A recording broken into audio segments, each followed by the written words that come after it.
에,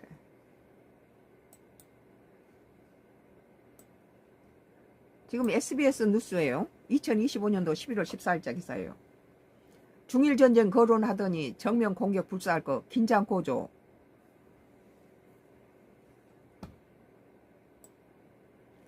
중국 외교부가 다카이치 사나의 일본 총리의 유사시 타이완 개입 발언을 문제 삼으며 주중 일본 대사를 조치했습니다.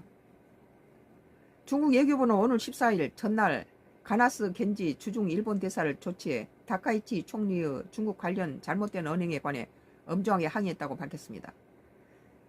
그때 당시 중국의 총영사가 뭐 다카이치 총리의 목을 베버리겠다 그랬죠. 그런데 이제 이번에는 불바다를 만들겠다. 이제 중국의 대사가 주중 일본 대사는 뭐 다카이치 총리가 아직도 그걸 사과하지 않고 있으니까 거기에 불바다를 만들겠다 이제 그렇게 했어요.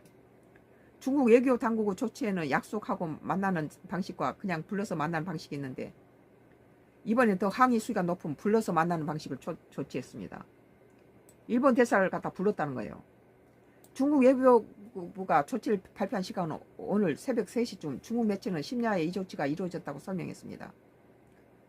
중국 측은 다카이치 총리가 최근 타이완 해협 유사시 일본의 무력 개입을 시사하는 방언을 한 데 대해 극도로 나쁘다며 여러 번 항의했는데도 뉘우칠 생각이 없고 잘못된 발언을 처리하기도 거부했다고 비판했습니다.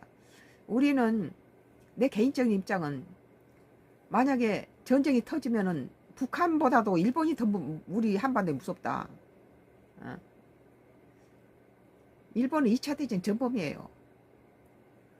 그러면서 타이완 문제는 중국 핵심 이익 중 핵심이라며 손대서는 안 되는 레드라인이라고 한계선이라고 경고했다. 그러니까 다카이치 사나이가 상당히 경솔한 인물이다. 나는 그렇게 봐요. 과거 중일 전쟁의 역사까지 거론하며 위협했는데 80년 전 14년 전의 혈전을 거쳐 일본 침략자를 물리쳤다며 감히 중국 통일 대업에 간섭하려 하면 반드시 정면 공격을 할 것이라고 목소리를 높였습니다. 앞서 다카이치 총리는 지난 7일 중의원에서 일본 현직 총리는 처음으로 타이완 유사시 일본이 집단 자위권을 행사할 수 있는 존립위기 사태에 해당할 수 있다고 밝혔다. 이것은 지금까지 일본이 2차 대전 전범으로서 예를 들면 아무 공격을 할 수 없는데 타이완이 중국과 전쟁이 하면 이 자위권을 발동했다는 건 다시 전쟁에 참여해서 다시 2차 대전 같은 전쟁 놀이를 하겠다는 거 아주 자연스럽게 군사를 동원해서 공격하겠다는 거죠.